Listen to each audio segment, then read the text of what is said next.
I live. All right, that aside, I am actually back. I have, yet again, Pride Art. I'm pretty sure that's actually what, no, it's not the last thing I posted. I forget to post all the time.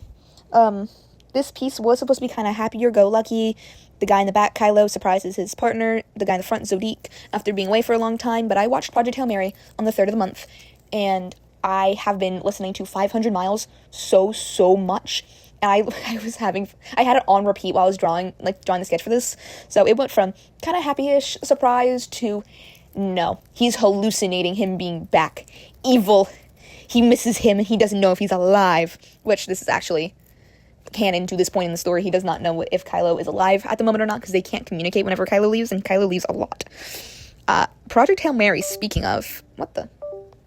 My cord hates me, actually. Anyways, I'm pretty sure I was talking about speaking about Project Hail Mary. I loved that movie so much. It was so good. It is worth all of, the acclaim I think it is that it's getting. It was so good. I'm gonna read the book relatively soon once I finish Percy Jackson, which is now, I'm only now reading it. I love Percy Jackson too. I love reading books, especially about a lot of things. But my feed has been swamped with Project Hail Mary and a lot of Bloody Mary stuff on Instagram lately. I am not mad. I am so happy about it.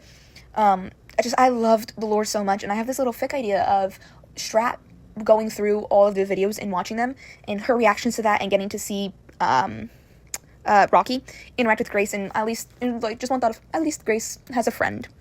The two she sent with him are dead. Another thing I've been getting back into is Supernatural and Marvel, specifically for Bucky's lore. Supernatural, that's a whole nother story. I can't fit that in another 40 seconds. Neither can I for Marvel, but I watched The Falcon and the Winter Soldier recently, and I'm, actually very delighted that Zemo kind of got a redemption arc type thing. I like how they did it. I do understand his motivations. I don't like his actions. And I think that's a big thing people have to separate, especially with a lot of characters like Loki, Wanda, Zemo, Bucky, who were villains and put into a box. Their actions were not necessarily them, because their actions came from, for Wanda and Zemo, hurt. Bucky came from losing himself. Loki came from just being, pressured and put into a little box that he can never really escape from. Whole thing. I love talking about how they don't really have control over a lot of things they did. And while, yes, they are 100% villains, they don't have to remain that. They can have their redemption arcs. They can have all that. Loki had an entire show dedicated to his redemption arc. Bucky had movies. Wanda had a show dedicated to why she's a villain and a movie. But why, I just loved it so much. But John Walker, I hate John Walker. I can't with him.